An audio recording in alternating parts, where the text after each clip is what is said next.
Bonjour et bienvenue dans notre série sur la santé. Alors j'espère que vous allez bien, comme à l'accoutumée, je pose toujours la question, j'espère que vous allez bien, comme prospère l'état de votre âme. Alors nous sommes ensemble pour un nouveau volet de notre série. Bonjour Cindy. Bonjour maman. Aujourd'hui, nous allons vous parler d'une semence pour la vie. Alors nous allons semer pour la vie. Qu'est-ce qu'on va pouvoir vous dire dans cette semence qui produit la vie?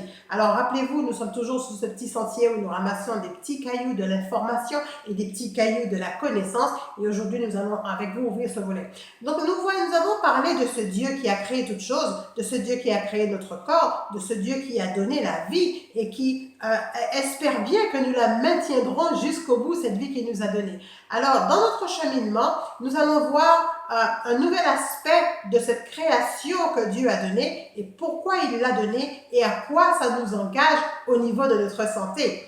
Dieu prouve dans toute la création qu'il est le Dieu de la vie et non pas le Dieu de la mort. Alors nous allons comme d'habitude faire référence à sa parole, à la Bible, et nous allons voir dans Luc 20, le verset 38, où il est dit « Or, Dieu n'est pas le Dieu des morts, mais le Dieu des vivants, car tout pour lui sont vivants. » Tous pour lui sont vivants. Donc vous voyez, il a créé la vie, il est le Dieu de la vie, il a donné la vie. En fait, en réalité, il ne donne que la vie. Dieu n'est pas le Dieu de la mort. Donc, il prouve ce qu'il est. Il prouve qu'il est un Dieu de vie. Si nous considérons les animaux, par exemple, nous voyons qu'eux aussi sont des êtres vivants. Dès la sortie des mains du Créateur, le monde n'a cessé d'être en mouvement, en perpétuel mouvement. Le monde bouge, ça veut dire que le monde est vivant. Il n'y a rien en ce bas monde qui ne bouge pas, rien qui ne progresse pas. Donc, de ce fait-là, on peut dire que Dieu est le Dieu de la vie, Dieu est le Dieu du mouvement, Dieu est le Dieu de la progression, Dieu est le Dieu de l'énergie. Alors cela est bien parce que c'est lui qui tient toutes choses. Et s'il tient notre vie aussi avancera en mouvement, en énergie et en progression. Dans Genèse 1 au verset 11, il nous est dit « Puis Dieu dit » que la terre produise de la verdure et de l'herbe portant de la semence, des arbres fruitiers donnant du fruit selon leurs espèces et ayant en eux leur semence sur la terre. Et cela fut ainsi. Alors nous avons vu au tout début de notre série que Dieu avait formé l'homme de ses mains avec la poussière de la terre. Là, il passe à une autre étape de son commandement. Il parle et la chose arrive. Il dit simplement que la terre produise de la verdure. Et à la seconde où il le dit, cela fut ainsi. Alors, obéissant bien sûr à ce commandement, la terre produisit, je l'ai dit tout à l'heure, immédiatement toute une variété de végétaux. Tous vivants, car Dieu c'est le Dieu de la vie, car la parole de Dieu produit la vie. Nous voyons bien que les arbres et les végétaux sont des êtres vivants qui suivent un cycle précis de croissance, de repos, de mort et de vie. De mort, car le grain doit mourir pour produire une vie nouvelle et une semence nouvelle. Nous le voyons quand c'est après l'hiver. Pendant l'hiver, justement, les arbres sont comme morts. Ils perdent leurs feuilles, ils deviennent tout gris, tout flétris, et ils restent comme ça pendant des mois, 4 mois, 5 mois, le temps que dure l'hiver. Et ensuite, le même arbre, c'est pas un autre arbre qui pousse à la place. Le même arbre reprend vie. Et cela, vous savez comment? Sous l'ordre de la parole de Dieu. Dieu dit et il crée. Dieu dit et cela fonctionne. Il ordonne et la chose existe. Alors, tout comme à l'origine de la création, il avait dit que la terre produise de la verdure et hop, tout s'était fait en une fraction de seconde. De la même manière, selon le cycle qu'il a lui-même institué, l'arbre peut mourir et reprendre vie au printemps. Et on est content quand c'est le printemps, n'est-ce pas? Je ne sais pas pour vous, mais je sais que moi, je suis heureuse quand c'est le printemps. Pourquoi? Parce que les arbres reprennent vie, parce que les fleurs reviennent au beau jour. En plus, avec le soleil qui est présent également, cela fait une magnifique nature. Et donc, on est content en général quand c'est le printemps. Cette végétation luxuriante que Dieu créa devait servir de quoi? De nourriture tout simplement, de nourriture vivante. Je reviens encore sur le mot vivant, on a dit tout à l'heure, tout est en mouvement sur cette terre. Il n'y a rien de mort. Les morts, vous savez bien ce qu'on en fait quand quelqu'un est mort, on le met sous la terre. Donc cela prouve bien que sur la terre, il n'y a rien de mort. Sur la terre, tout est vivant. Vous comme moi, nous sommes vivants. Et donc bien sûr, les arbres, les végétaux, la nature est vivante. Et cela devait servir de nourriture à l'homme. Alors dans Genèse 1, le verset 29, Dieu dit « Voici, je vous donne toute herbe portant de la semence et qui est à la surface de la terre. Et tout arbre ayant en lui un fruit d'arbre et portant de la semence, ce sera votre nourriture. Regardez bien les mots, la semence, le fruit, l'arbre, l'herbe. Il ne parle que de choses de la nature ici. La semence des arbres est la nourriture vivante capable de soutenir l'homme selon sa structure, sa consistance et selon les énergies que Dieu lui-même crée dans son corps.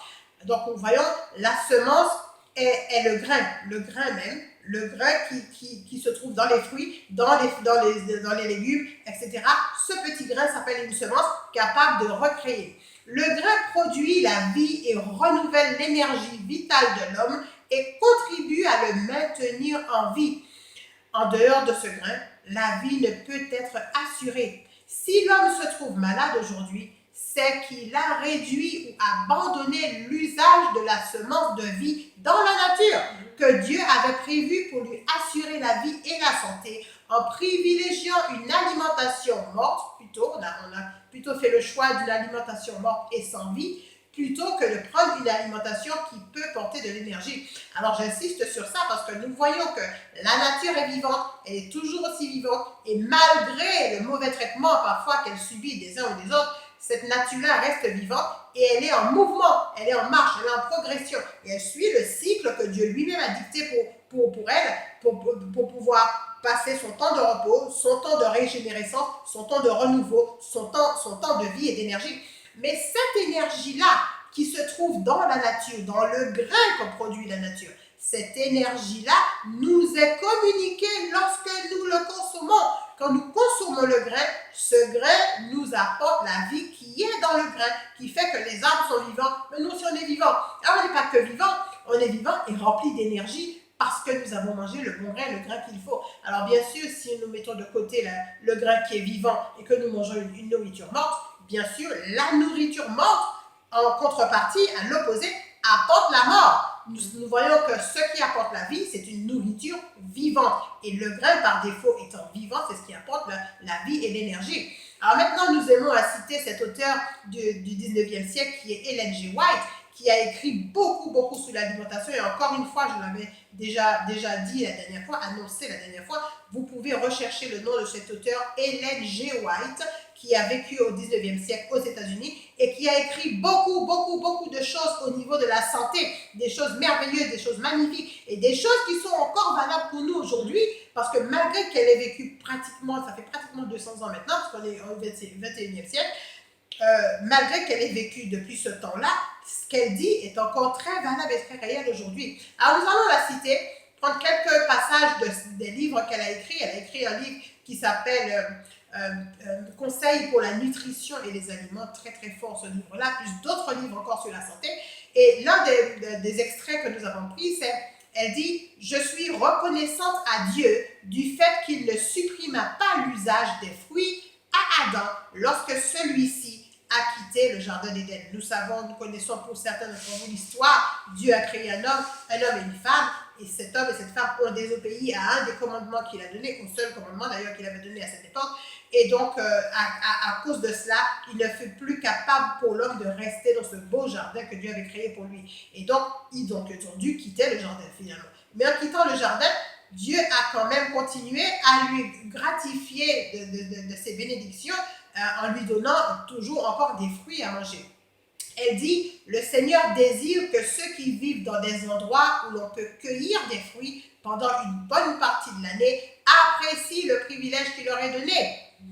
Apprécient le privilège qu'il leur est donné parce que manger des fruits toute l'année, c'est bien. Nous assistons que dans certains pays, il y a des fruits pour une certaine période, à certaines époques, et puis après, il n'y en a plus. Au Canada, par exemple, où on a à peu près 6 mois d'hiver, eh bien, pendant les 6 mois d'hiver, il n'y a pas de fruits du tout. Il y a des fruits un peu au printemps, et comme le printemps prend du temps à s'installer, on va dire pratiquement, il y a des fruits qu'en été. Mais par contre, ceux qui ont la chance, et moi je m'adresse à vous, si vous avez la chance d'être dans un pays où il y a des fruits toute l'année, alors cela est bien, mangez des fruits. Elle est dit, plus nous disposerons de fruits frais, mieux nous pourrons comprendre les bienfaits dont nous jouissons. Les fruits sains, préparés simplement et consommés librement, constituent la meilleure nourriture. Bien sûr, c'est la meilleure nourriture. Alors, les céréales, par exemple, les fruits, les légumes sont donc des aliments que Dieu nous offre. Dieu a donné ça, il nous offre parce que ça a été gratuit. Dieu a créé ces choses-là avant de créer l'homme. Vous vous imaginez que, comme j'aime à le dire, le réfrigérateur était déjà rempli. C'est comme lorsque vous préparez une fête pour quelqu'un qui n'est pas là et vous savez que cette personne va arriver, alors tout est déjà prêt. Le Seigneur avait déjà tout préparé avant de créer l'être humain. Avant de créer l'homme, il avait déjà prévu sa nourriture. Car au 3e jour, on nous a dit que Dieu créa la terre en 6 jours. Et le 3e jour, ce qu'il fit, il couvrit la terre de végétaux, de toutes sortes de fruits, de légumes et des choses que l'homme devait manger. Et il lui a donné cet ordre. Tous les arbres fruitiers seront ta nourriture. Donc nous voyons qu'avant même que le premier homme vienne à la connaissance de la vie, il avait déjà de quoi manger. Bon, comme quoi, manger c'est important, c'est même très important, parce que Dieu l'a prévu avant même de prévoir l'homme qui lui allait manger la nourriture. Alors, à l'état naturel ou apprêté de manière très simple, les fruits et les légumes constituent le régime le plus sain et le plus nourrissant. Ils donnent une force, une endurance, une vigueur physique et intellectuelle qu'une nourriture compliquée et plus complexe et plus stimulante, par exemple, ne saurait jamais fournir. Donc, cette énergie-là que nous retirons, nous retirons cette énergie justement des fruits, des légumes, des aliments vivants. Et j'insiste bien, la semence vivante, ce qui est vivant. Mangez ce qui est vivant. Refusez tout ce qui est mort. Tout ce qu'on vous proposera sur votre table et qui sera mort, je ne mange pas des cadavres, je ne mange pas des choses mortes, je mange des choses vivantes, car la vie produit la vie. Le grain étant vivant, il produira de la vie à coup sûr. Tous les éléments nutritifs dont nous avons besoin peuvent être trouvés dans les céréales, dans les fruits, dans les légumes, dans les oléagineux. Si nous nous approchons du Seigneur dans un sentiment d'humilité, ça nous le disons à chaque fois dans notre série, n'oubliez pas ça, allez directement à celui qui a créé, le Dieu créateur, il connaît le corps et avant de créer le corps, il avait créé d'abord la nourriture du corps. Alors allez à lui dans un sentiment d'humilité, demandez-lui qu'est-ce qu'il faut faire, je ne sais pas comment il faut faire les choses et il nous enseignera de la manière à préparer une nourriture saine, exempte de toute souillure et due aux aliments. Toutes les autres souillures qui sont dues aux aliments morts que nous mangeons d'habitude. Alors les fruits donc, bien sûr, constituent des aliments excellents qui permettent de cuisiner beaucoup moins. Quand vous prenez un fruit, vous passez près d'un verger, il y a des pommiers, vous cueillez, vous lavez et vous mangez. Il n'y a pas de cuisine à faire, c'est tout simple. Les fruits sont déjà cuits, ils n'ont pas besoin d'être cuits. Il y a juste à les prendre, les laver et les manger et ça apporte beaucoup de nutriments. Alors variez vos fruits, Cindy va vous le dire tout à l'heure, mangez pas seulement qu'une seule catégorie de fruits ou un seul fruit, on verra ça tout à l'heure. Alors bien sûr, vous avez compris, c'est pas la peine que je nous en fasse toute une histoire, nous allons parler des fruits et des légumes aujourd'hui. Alors je suis très contente, je suis très excitée parce que j'aime les fruits et j'aime les légumes. Et je vais même vous dire, cela constitue la principale base de mon alimentation. Je ne me mange pratiquement que des fruits et des légumes. Alors, rebonjour Cindy. Bonjour. Aujourd'hui, nous allons parler des fruits et des légumes. Nous sommes toujours en quête de savoir comment équilibrer, comment manger sainement, comment maintenir notre corps en santé. Et nous allons marcher sur ce petit chemin et récupérer les cailloux des fruits et des légumes, de la connaissance sur les cailloux et des légumes. Alors, quel est le processus de vie qu'il y a à travers les fruits et les légumes? Les fruits et les légumes. Quand on y pense, ça fait saliver. Hein? Quelle richesse dans les goûts, dans les couleurs, les odeurs. On a envie d'en manger dès qu'on en parle. Dès qu'on voit une photo de fruits ou légumes, tout de suite on a envie d'en manger. Quelle diversité, hein? Quel bonheur à manger. Ouais, effectivement. Donc comme tu nous as dit dans la méditation, plusieurs éléments rentrent dans la composition d'un fruit ou d'un légume. Premièrement, nous mettons en terre la graine. Nous l'arrosons, nous l'exposons à la lumière, puis ce grain va mourir et laisser place à la semence. La Bible nous dit dans Jean 12, verset 24, « En vérité, je vous le dis, si le grain de blé qui est tombé en terre ne meurt, il reste seul. Mais s'il meurt, il porte beaucoup de fruits. » Ou encore, on voit dans la parole de Dieu, toujours dans Marc 8, verset 26 et 28, il dit encore, il en est du royaume de Dieu comme quand un homme jette de la semence en terre. Qu'il dorme ou qu'il veille, nuit et jour, La semence germe et croît sans qu'il sache comment. La terre produit d'elle-même d'abord l'herbe, puis l'épi, puis le grain, tout formé dans l'épi.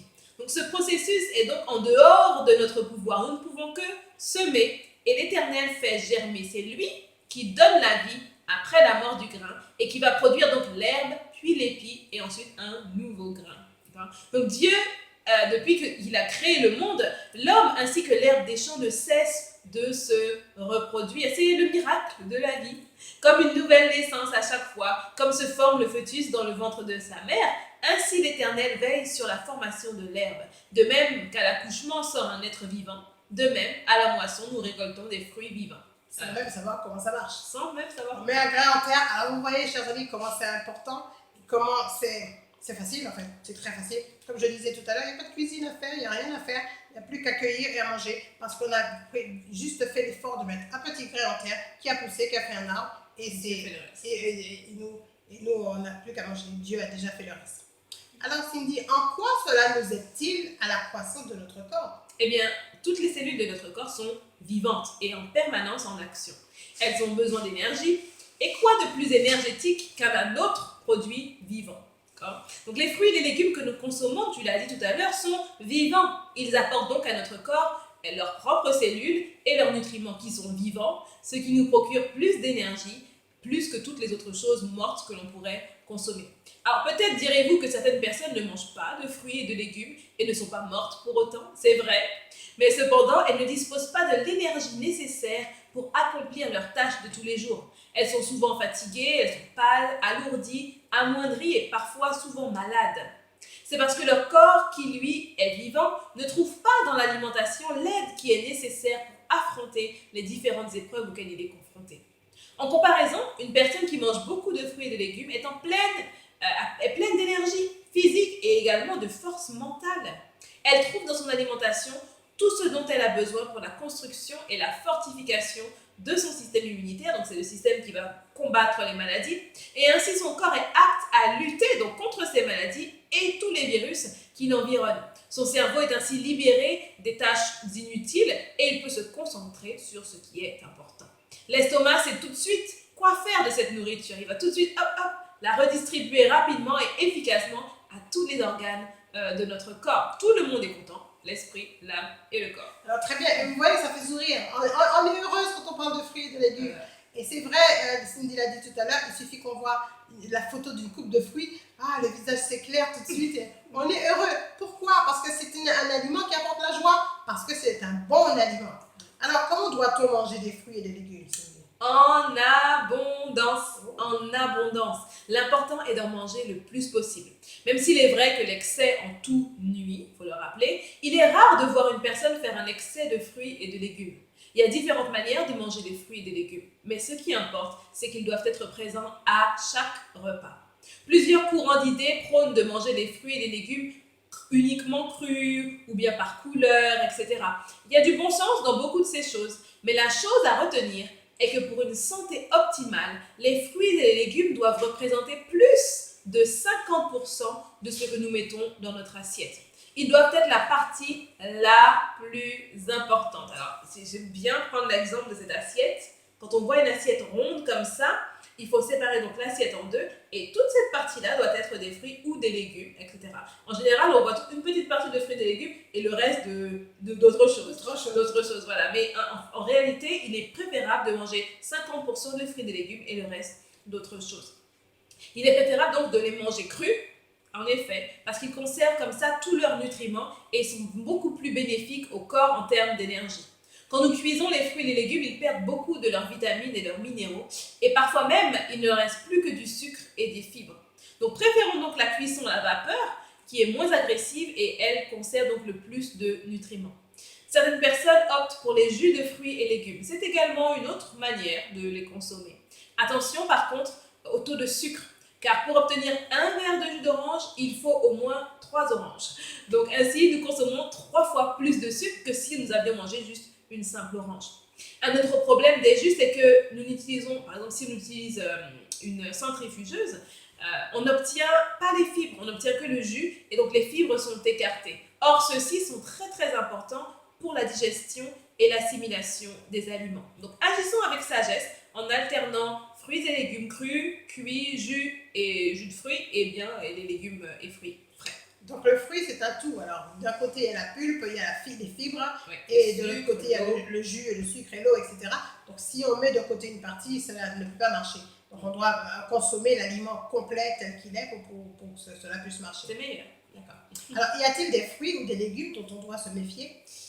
Plus je réfléchis et moins je trouve un fruit ou un légume dont on devrait se méfier.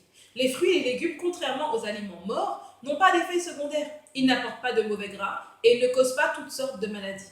Bien sûr, il y a des personnes qui sont allergiques à certains fruits ou légumes, ou bien si nous avons déjà une condition physique fragile, je veux dire par exemple une maladie précise, alors bien sûr, certains fruits ou légumes seront à consommer avec modération. Et quand je dis ça, je pense aux diabétiques, par exemple, un diabétique mangera moins de raisins ou de cerises, car ce sont des fruits qui sont très très sucrés, ou bien une personne qui prend des médicaments devrait éviter de consommer, par exemple, les médicaments avec du pamplemousse. Donc, ce sont des effets pour les personnes qui ont déjà des soucis de santé. Ou les dattes, par exemple, comme tu disais, sont très très sucrées. Donc, mais de manière générale, les fruits et les légumes sont plutôt nos amis en matière de santé. Pour la vie. Pour la vie, ils apportent guérison pour beaucoup de maladies. Le chou, sous toutes ses formes, est un anti-cancer par excellence. La mangue... Manger du chou. Manger du chou. Manger du chou. La mangue est très bonne pour les diabétiques. Les prunes et les légumes verts pour les problèmes de digestion. Les noix pour le cerveau. Les amandes pour le magnésium. Et on n'aurait pas assez de toute la journée pour parler de tous les apports en vitamines et en minéraux essentiels que l'on trouve dans les fruits et les légumes. Donc on ne doit pas se méfier des fruits et des légumes, on doit les manger. Alors il y a une chose que j'aimerais ajouter, c'est que vous ne pourrez jamais manger trop de fruits, trop de légumes, parce que votre corps vous le fera savoir. Vous ne pouvez pas vous asseoir dans votre 4 assiettes de légumes parce que vous allez arriver au bout de la moitié de la deuxième et vous ne pourrez pas aller plus loin.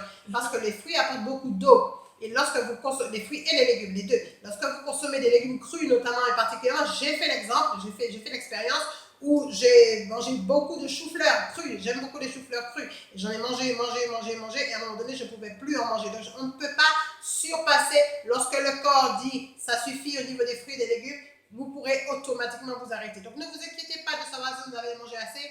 Il vous le dira. C'est sûr que votre corps vous le dira. Alors, que peux-tu nous dire, Cindy, sur les temps et les saisons?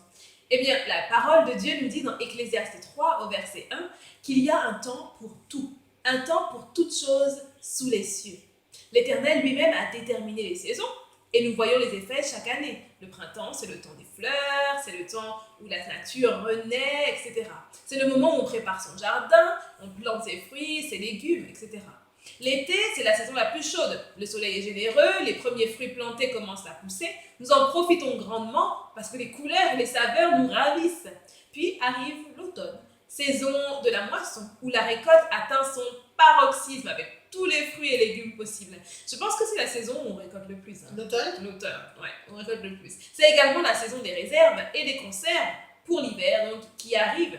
Les arbres perdent leurs feuilles et les animaux se préparent pour la saison difficile, car enfin, voici l'hiver, la saison difficile où rien ne pousse et où l'énergie se fait rare. En dehors comme en dedans, tout est au ralenti, tout dort. C'est la saison où l'on vit de nos réserves. Tout est mort au dehors et nous espérons avec impatience l'arrivée de la nouvelle vie qu'apportera le printemps.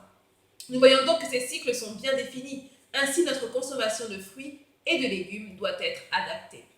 Il y a sur la Terre différents climats et donc des fruits et légumes qui poussent dans des régions différentes en fonction donc du climat. Ainsi, on trouve une abondance de fruits dans toute l'année, bien sûr, dans les régions qui sont chaudes et beaucoup moins de fruits, voire aucun fruit du tout, dans les régions froides. Il y a des raisons pour cela. Les fruits sont sont formés de beaucoup d'eau et de beaucoup de sucre, on l'a dit tout à l'heure. Ils apportent donc à notre corps l'hydratation nécessaire quand il fait chaud et aussi l'énergie dont nous avons besoin pendant les périodes chaudes. En revanche, pendant l'hiver, notre corps a besoin de plus de chaleur parce qu'il fait froid. Et donc cette chaleur est apportée par les légumes et les noix que nous trouvons à l'automne et en hiver. Nous remarquons que les noisettes, les amandes et les légumes qui poussent sous la terre, comme les pommes de terre, les carottes, etc., ainsi que les courges et les choux, poussent en fin de saison. Et ils sont ainsi disponibles tout l'hiver. Ils nous apportent donc chaleur et énergie pendant cette période de sommeil. Donc on ne reste pas sans manger en hiver alors. Reste pas sans manger en hiver. On utilise ce qui a poussé en dernier pour pouvoir le manger pendant l'hiver. Manger des melons, des tomates et d'autres fruits d'été en hiver, c'est comme faire tourner l'air conditionné en un grand jour de froid.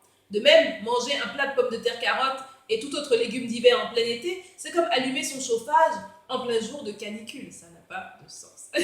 Bien sûr, avec les moyens modernes de transport et de production, tout est disponible toute l'année. Quand on va au magasin, on trouve des fraises en plein mois de décembre. Et si ce n'est pas la solution ici, c'est sûrement, si ce n'est pas la saison, ici, c'est sûrement la saison ailleurs, c'est ce qu'on se dit. Nous voulons parfois consommer ce que nous voulons et quand nous le voulons. Mais pourquoi ne pas rester à l'écoute des rythmes que Dieu a donnés? Tout est possible, mais tout n'édifie pas, nous dit la parole de Dieu. Nos ancêtres n'avaient pas les moyens que nous avons aujourd'hui, c'est vrai, mais ils n'avaient pas non plus les maladies que nous avons aujourd'hui. Ils mangeaient les produits de ce qu'ils avaient planté ou bien ce qui poussait pas très loin de chez eux. Ainsi, c'est comme ça que faisaient les Indiens en Amérique du Nord, les Européens en Europe, les Arabes en Orient, les Asiatiques en Asie. Chacun était en santé avec les produits que lui donnait son environnement local. Encore une fois, la meilleure des méthodes, c'est de se renseigner pour soi-même, je l'ai déjà dit, pour savoir quels sont les meilleurs choix pour notre santé, avec la prière bien sûr. Et Dieu, l'Éternel, nous montrera ainsi ce qui lui est agréable et ce qu'il y a de meilleur pour nous. Alors, si je comprends bien, Dieu a mis l'énergie du moment dans le fruit adapté au moment pour pouvoir pallier à un besoin du moment. Géographiquement, c'est la même chose. Il y a certains peuples qui vivent au soleil, par exemple, ils ont des fruits du soleil parce que c'est ce qui est adapté à leurs conditions de vie. C'est pareil pour ceux qui vivent dans des pays plus retirés ou plus froids, comme tu l'as expliqué tout à l'heure. Donc, pourquoi prendre un fruit du soleil pour l'emmener à un autre endroit, à une autre période que la période du soleil? On n'a pas les nutriments adaptés à cette saison-là et aux conditions de nos corps à cet endroit-là et cette saison-là pour pouvoir donner la santé qu'il faut à ce moment-là. C'est très bien, c'est ce que je comprends. Alors, peut-on donner des exemples de l'effet des fruits et des légumes sur la santé? Oula, les effets sont immenses. Wow. Ils sont immenses et ils sont surtout très variés. Et ils sont si variés qu'il y a de fruits et de légumes d'ailleurs. Ils préviennent le surpoids. Les fruits et légumes ont une faible densité énergétique. Par exemple, pour 100 grammes de légumes, on obtient entre 15 et 25 kilocalories. Quant aux fruits, leur valeur énergétique pour 100 grammes se situe autour de 40 et 60 kilocalories.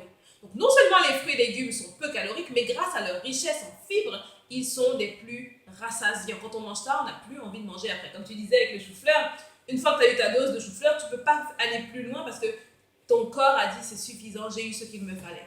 Les fruits et légumes également protègent le cœur et le cerveau. L'influence de l'alimentation sur les maladies cardiovasculaires est bien reconnue et bien établie. Le meilleur modèle reste le régime crétois.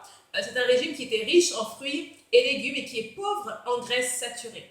Grâce à leur richesse en antioxydants et en certaines fibres, les fruits et légumes préviennent l'oxydation du cholestérol. Or, quand celui-ci s'oxyde, le cholestérol, il se dépose dans les artères et il réduit sensiblement leur diamètre. Donc, on a un risque de contracter une maladie cardiovasculaire, car quand les artères sont bouchées, le sang ne peut pas passer. Les fruits et légumes également fortifient les os. Ils constituent une source non négligeable de calcium. Parmi les plus riches, on trouve le brocoli qui est très riche en calcium. Il apporte pour 100 grammes 100 mg de calcium pour 100 grammes de brocoli. 100 grammes de brocoli, c'est pas beaucoup. Le chou de Bruxelles, les légumes verts, les champignons, les endives, la mâche, les haricots blancs ainsi que les fruits secs. Un autre atout réside également des fruits et légumes, donc de leur composition en potassium. Ces nutriments régulent les pertes de calcium de l'organisme. Donc ça lutte aussi contre la déminéralisation osseuse et surtout, c'est un atout majeur pour la prévention de l'ostéoporose. Nous, les femmes qui avons peur de cette maladie qui intervient après la ménopause ou par là, en tout cas, cette maladie des os, en mangeant ces fruits et ces légumes, particulièrement ces légumes-là, on peut donc s'assurer de prévenir et de lutter contre la déminéralisation osseuse. Donc, plus on vieillit, plus il faut manger des fruits et des légumes. Il faut en manger tout le temps, dès la jeunesse, mais plus on vieillit, plus il faut en ajouter. Les fruits et légumes également préservent du cancer. Depuis 30 ans, 250 études se sont penchées sur la relation fruits, légumes et cancer. 80% d'entre elles concluent en effet que les fruits et légumes ont un effet protecteur, en particulier pour les cancers des voies aérodigestives. Donc, ce sont des cancers qui ont un rapport avec tout ce qui est digestion, l'œsophage, la bouche, le larynx, le pharynx, l'estomac, et également des cancers liés aux poumons et au côlon. Les personnes qui consomment le moins de fruits et de légumes ont un risque de cancer, quelle que soit la localisation, donc peu importe le pays d'où vous venez, jusqu'à 2 fois plus élevé que celles qui en mangent beaucoup, c'est-à-dire plus de 5 fois par jour. Cet effet bénéfique s'explique par la présence d'un ensemble de composants qui sont protecteurs dans les fruits et légumes. Ce sont les fibres, ce sont les vitamines, les minéraux, les polyphénols et les autres tout petits micronutriments qui agissent donc en combinaison, en synergie. Alors, quelle portion de fruits et de légumes doit-on manger par jour? Tu as dit pour ceux qui en mangent plus de 5 par jour. Oui. Alors après, combien il faut en manger? Alors, on entend partout, en tout cas particulièrement ici, là où nous sommes, qu'il faut manger 5 fruits et légumes par jour, parfois 10 fruits et légumes par jour. Je dirais que plus on en mange, mieux c'est. Cela peut paraître difficile au début de compter tous les fruits que nous avons mangés dans la journée, et puis parfois on n'a pas de fruits à la maison, ni même de légumes. Donc une réforme ne se fait pas toute seule, elle ne se fait pas en un jour. C'est pas comme ça qu'on va y arriver, on va y arriver pas à pas. Commençons par ajouter un fruit et un légume de plus chaque semaine. Pourquoi ne pas essayer quelque chose que vous aimez? Puis au fur et à mesure, ajouter quelque chose que vous ne connaissez pas. Par exemple, si toi tu aimes les mangues, tu vas commencer par ajouter une mangue cette semaine. La semaine prochaine, tu vas prendre un fruit que tu ne connaissais pas, tu vas essayer un autre fruit. En plus de la mangue, je veux dire. Oui, j'aime les mangues. Donc la variété des fruits et légumes est grande, il y a vraiment de quoi faire. En faisant nos courses, assurons-nous de toujours sortir du magasin avec 1 ou 2 fruits ou légumes dans le panier. Puis testons de nouvelles recettes. Ainsi, l'habitude de consommer grandira. Ce qui est bien avec les fruits et les légumes, c'est que les effets ne seront pas à attendre. Une fois que nous en avons consommé, nous nous sentons tout de suite en meilleure forme. Nous sommes moins lourds, moins ballonnés, on a plus d'énergie, on dort mieux, on se sent moins fatigué, notre peau est plus belle, notre visage rayonnant, on réfléchit beaucoup plus facilement et on devient créatif. Pour les gens comme moi qui ne sont pas créatifs, ça éveille la créativité en nous. Quelle est la raison? Une plus grande consommation de fruits et de légumes. C'est tout simplement ça. Une plus grande consommation de fruits et de légumes. Il est recommandé donc que notre assiette soit composée, tout à l'heure j'ai dit 50%, mais les recommandations idéales, ce serait 60% de légumes, 20% de protéines et 20% de céréales ou de féculents. Si nous respectons ces recommandations, alors notre santé sera au beau fixe, elle sera meilleure. Alors, tout à fait. Je voudrais dire à nos amis diabétiques, faites attention de bien équilibrer par rapport aux fruits, notamment surtout par rapport aux fruits. Calculez, faites comme moi, calculez ce que vous mangez, ce que vous avez en taux de sucre, en autre sucre par rapport aux fruits et privilégiez d'abord les fruits. Alors, c'est-à-dire que si vous êtes devant le choix de manger un féculent, par exemple, prenez plutôt un fruit à la place du féculent. Si vous avez le choix d'un dessert ou quoi que ce soit, privilégiez des desserts non sucrés, on l'a vu la dernière fois, non sucrés au sucre rapide, au sucre qui fait monter votre glycémie d'un coup, et préférez prendre un fruit à la place. Gérez cela avec la vie de votre médecin, gérez cela, équilibrez cela, prenez cela en responsabilité, la responsabilité de votre propre santé. Prenez cela en main et petit à petit, apprenez à équilibrer les choses. Au début, ça ne va pas être facile si vous avez un fort taux de diabète, mais petit à petit, intégrez un peu plus de fruits et moins des autres sucres. Parce que ce qui fait qu'il y a un problème par rapport aux diabétiques de manger beaucoup de fruits parfois, et puis de manger certains fruits surtout. Alors, on a vu que certains fruits sont très hauts en glycémie, donc il faut les faire attention. Par contre, tous les autres fruits sont à manger, seulement ce qui fait le problème du diabétique, parce que le diabète c'est un problème d'équilibre tout simplement. Ce qui fait ce problème, c'est qu'on n'arrive pas à équilibrer comme il faut. Alors quand j'ai déjà fini de manger des frites ou du pain ou des pâtes ou du riz ou des pommes de terre qu'on aime beaucoup à manger, et là je m'adresse souvent à certaines communautés, certaines personnes qui aiment ce genre d'aliments. On a déjà mangé 3 plats de pâtes et puis 2 tranches de pain et puis un sandwich et puis tout ça. Effectivement, vous n'allez pas manger 5 fruits parce que votre taux de sucre est déjà trop haut. Mais ce n'est pas à cause des fruits. Les fruits sont un produit naturel qu'a donné le Créateur pour pouvoir faire du bien à notre corps. Cindy l'a dit tout à l'heure, il y a des antioxydants super importants, essentiels pour combattre certaines grosses maladies dont nous n'avons aucune chance de surmonter. Ne faisons pas ce qu'il faut.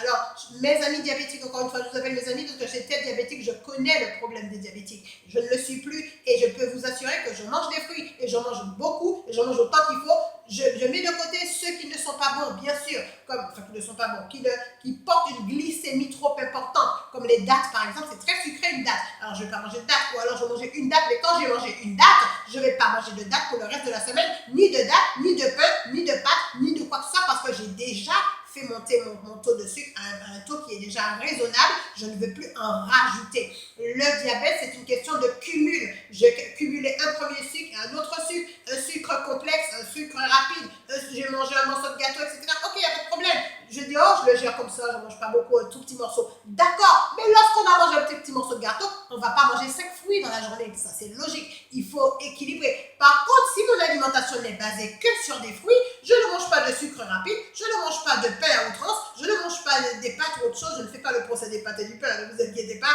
je ne mange pas d'autres sucres complexes et de sucre rapide à tout va.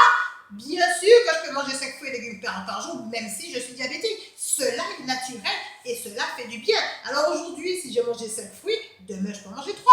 C'est pas grave. Aujourd'hui, parce que je suis diabétique, aujourd'hui, si j'ai mangé 3 fruits, demain je ne mangerai qu'un seul.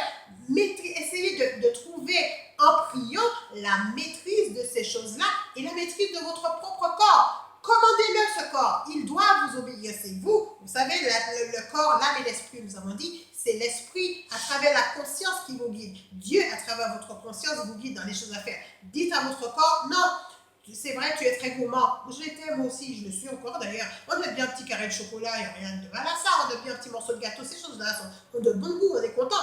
Mais gérez-le.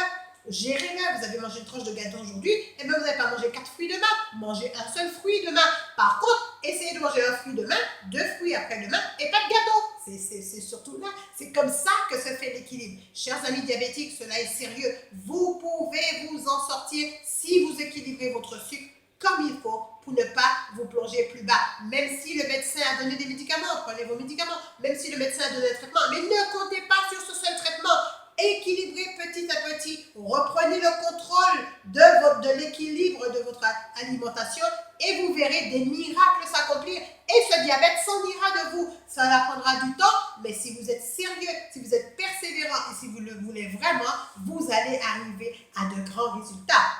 Alors je parle beaucoup bien sûr, mais Cindy, j'ai une petite question pour toi encore. Peut-on dire que certains fruits et légumes sont meilleurs pour la santé que d'autres? Merci déjà pour ton témoignage sur le diabète. En fonction de ce que nous recherchons, de ce dont nous avons besoin, nous allons privilégier certains fruits et légumes plutôt que d'autres. Si nous avons tendance à souvent tomber malade, alors nous consommerons donc plus de fruits qui contiennent de la vitamine C, par exemple des oranges, des mandarines, des pamplemousses, plus d'agrumes, du citron, etc. Si nous sommes diabétiques, nous choisirons des fruits avec le moins de sucre, comme tu viens de le dire, surtout avec le plus de fibres. Surtout, nous consommerons plus de légumes verts, riches en fibres, et moins de tubercules, comme les pommes de terre, les patates douces, etc., dont l'indice glycémique est plus élevé. Attention, la pomme de terre a un indice plus élevé que la patate douce. Donc, pour tout ça, on va rechercher cela. Si nous avons eu un cancer ou s'il y a eu des cas de cancer dans la famille, nous consommerons plus de choux, beaucoup plus de choux sous toutes ses formes. Nous choisirons les fruits et les légumes qui ont des vertus antioxydantes. Si nous avons du cholestérol, nous allons manger du bon gras dans les noix, les oléagineux. Au lieu de prendre du beurre, on peut prendre de l'avocat. Au lieu de prendre de l'huile, on peut prendre de l'huile de coco, etc., de l'huile d'olive. On va consommer ce genre de bon gras, de l'arachide, etc. Pour les enfants en pleine croissance, nous leur donnerons des fruits et légumes riches en calcium, donc pour les os, comme les épinards, on a dit le brocoli tout à l'heure, les oignons également riches en calcium. Nous prendrons du magnésium pour les muscles, dans les noix du Brésil, particulièrement dans les amandes. Et en protéines, on leur apportera également tout ce qui est céréales complètes. À chaque situation, donc, son légume ou son fruit. Voilà pourquoi il est important de se renseigner pour que nous puissions faire les meilleurs choix de manière intelligente et éclairée. Alors cela est bien, cela est vrai, parce que c'est vrai qu'en fonction de votre situation, en fonction de votre morphologie, en fonction de ce que vous attendez de votre santé, vous allez privilégier plus ce fruit-là ou ce légume-là qu'un autre. Et moi, je le vois souvent quand j'arrive à manger un légume nouveau, par exemple, que je ne connaissais pas, ou même que je connaissais, je vais toujours chercher qu'est-ce qu'y a-t-il dans ce légume-là. C'est un réflexe, c'est devenu un réflexe. Je vais manger un plat d'épinards, je mange mon plat d'épinards et ensuite je vais chercher mais qu'y a-t-il dans l'épinard? Qu'est-ce que j'ai ingurgité? Qu'est-ce que j'ai apporté à mon corps en mangeant des épinards? Et vous savez, si on fait ça pour chaque aliment, on saura quels sont les aliments à mettre de côté et quels sont les aliments gardés. Je ne peux pas juste manger des épinards pour manger des épinards. Je veux savoir qu'est-ce que l'épinard apporte à mon corps. Alors je vais aller chercher quels sont les nutriments, quelles sont les fibres, quelles sont les vitamines, les minéraux que ça m'apporte. Et après, je suis contente, je dis, ah, aujourd'hui, je mangeais du fer. Et puis demain, je me dis, oh, bah, demain, je vais manger du magnésium. Ah, je me suis fait un plat de magnésium. Et vous voyez, et mon corps, il va bien parce que j'ai pris, à travers l'aliment que j'ai mangé, j'ai pris les apports qu'il fallait à mon corps pour rester en santé. Ne soyez pas dans l'ignorance. Ne soyez pas des spectateurs de votre vie. Soyez des acteurs de votre santé. Des acteurs. Et faites... Bon, c'est vrai que c'est pas de tout repos. Ça, j'en conviens. Et c'est vrai qu'au début, c'est difficile. Après, on prend l'habitude. On prend l'habitude de systématiquement regarder tout. On prend l'habitude de systématiquement avoir ce petit recul avant de mettre quelque chose dans la bouche. Parce qu'une fois que c'est dans la bouche, c'est parti dans le circuit et la maladie est là, on n'y peut rien. Alors, ayez ce petit mouvement de recul. Attention, ça m'apporte quoi les épinards? Ah, ça m'apporte du fer? Bon, j'ai une petite tendance à l'anémie. Eh bien, je vais manger plus d'épinards. Voilà, tout simplement. Et je me soigne comme ça. L'aliment, c'est aussi le médicament. Et ça me sert à me soigner. J'ai un petit souci d'anémie, eh bien, je vais manger des betteraves, par exemple. Je vais manger des betteraves. Les betteraves, ça va fortifier mes globules rouges. Ça va m'apporter mon taux de fer dont j'ai besoin. Alors, qu'en est-il des graines germées? On parle des graines germées, on parle de toutes ces choses-là. Qu'en est-il exactement? Alors, une graine germée, c'est une graine qui est destinée donc à la consommation. C'est un germe que l'on consomme, nous, dans notre alimentation, notre nourriture. Quand je dis nous, c'est tout le monde. Les gens en général consomment des graines germées qui sont destinées donc à la consommation humaine. En germant, la graine qui est en dormance va développer des propriétés nutritionnelles qui sont supérieures aux graines sèches. Le taux de vitamines, de minéraux, d'oligo-éléments et d'enzymes peut être multiplié parfois par plusieurs dizaines après la germination. Donc, une graine qui avait un taux de milligrammes de fer en dormance, morte, elle aura donc un taux de 20 grammes de milligrammes de fer une fois qu'elle sera donc germée. Une graine maintenue au sec est en dormance. On dit qu'elle dort, elle est morte. Lors de la germination, le métabolisme de la graine se réveille au contact de l'eau, de la chaleur, de l'air et la plante donc commence sa croissance. L'incroyable énergie qu'une graine mise à germer recèle va permettre l'apparition d'un germe au bout de quelques jours seulement. Et cette vitalité transformera donc la graine germée en une toute petite plante. Elle concentre plusieurs qualités gustatives et énergétiques donc de la plante en devenir. Ainsi, une graine germée de lentilles, c'est un tout petit germe comme ça. Si on le laisse pousser, il va faire une plante un tout petit peu plus grande, mais il va renfermer en lui-même tous les nutriments d'une plante même de lentilles ou peu importe la graine que l'on a fait germer. Donc les graines germées ont donc de nombreuses propriétés. L'alfalfa, qui est la plus célèbre je crois, germée, elle est riche en protéines, en sels minéraux, en calcium, en fer, en magnésium, en potassium, en phosphore, en vitamines B de toutes sortes, B1, B2, B12, C, etc. Elle est riche en vitamines et en protéines. L'amarante, qui est une autre graine, contient 2 fois plus de fer et 4 fois plus de calcium que le blé. Là, elle contient également de la vitamine A, de la vitamine C et du fer. L'avoine, elle, est très riche en substances grasses, les hydrates de carbone et les sels minéraux, comme tous les sels minéraux qu'on connaît, le fer, le calcium, le magnésium, etc. Il est très utile en cas de manque de tonus musculaire, vraiment on l'a vu la dernière fois, nerveux ou psychique. L'avoine, c'est un aliment vraiment qui nous rebooste. C'est un aliment type des régions nordiques et des saisons froides. Donc, quand c'est l'hiver, un bon bol d'avoine et cela repart. Ou bien une graine germée d'avoine nous apporte encore plus des nutriments et de l'énergie, de la force dont nous avons besoin. Regardez les chevaux, qu'est-ce qu'ils mangent? De l'avoine. Le blé germé, c'est la substance la plus riche en vitamine B1. À poids égal, elle contient de 10 à 20 fois plus de vitamine B1 que de la viande.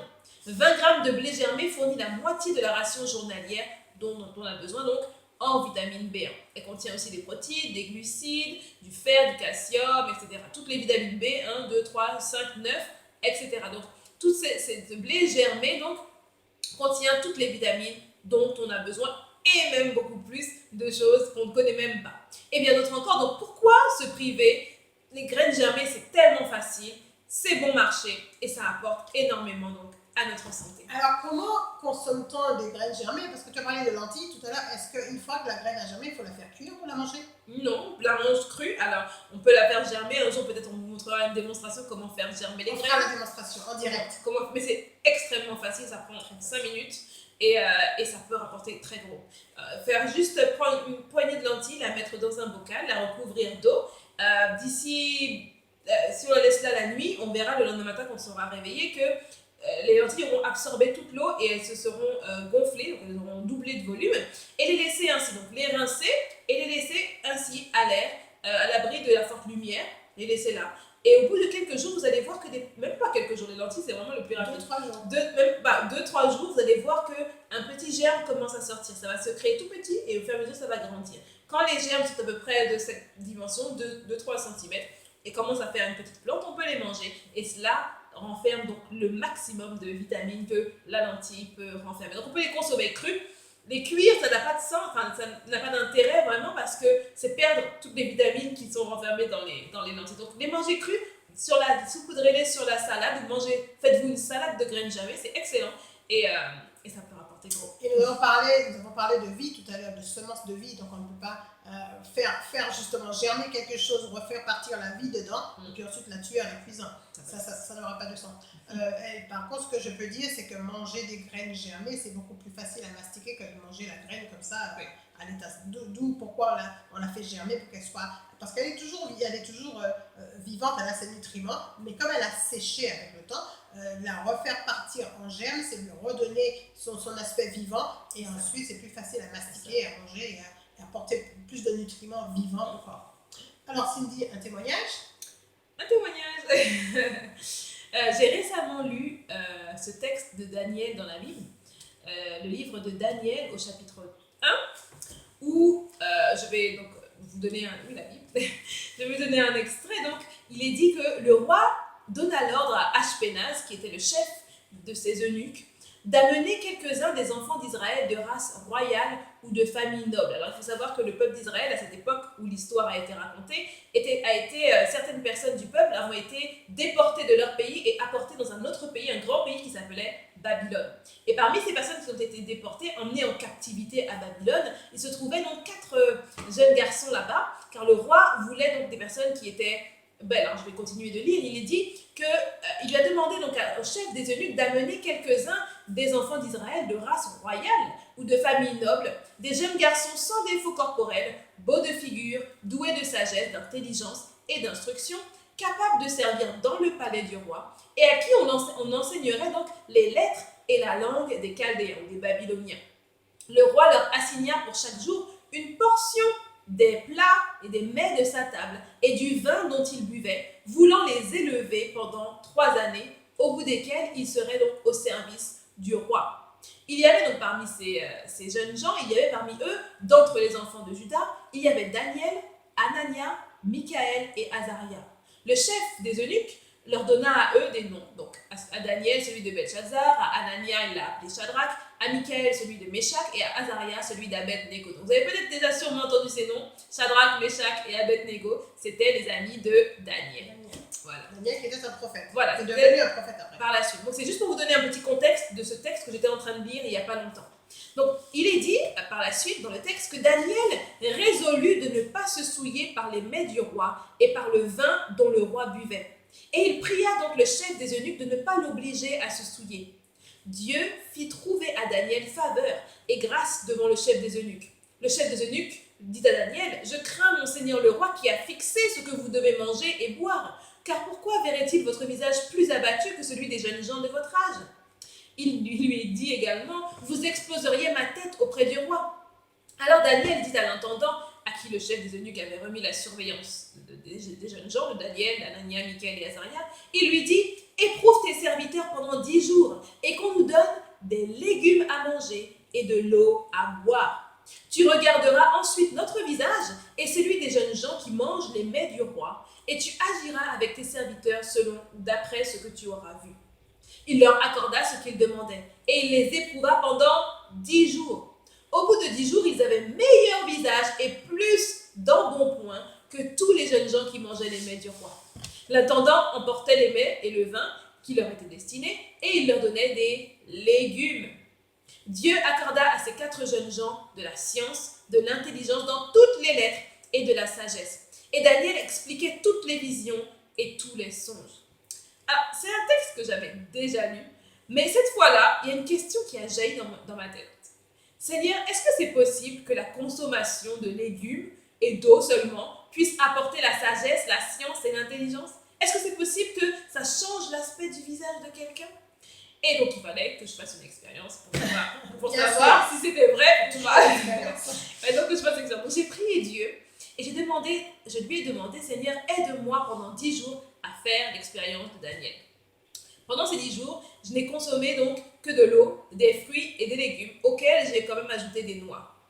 Les premiers jours furent un défi car il fallait trouver quoi manger et surtout adapter les quantités pour que je puisse manger à ma faim.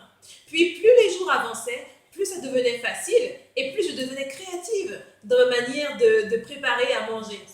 Au bout du 4e ou du 5e jour, je crois, ma mère, qui ne savait pas ce que je faisais, m'a dit à mon réveil, tu as un visage frais, rayonnant et joyeux. Je n'en croyais pas mes oreilles. C'est vrai, exactement ce qui était arrivé à Daniel.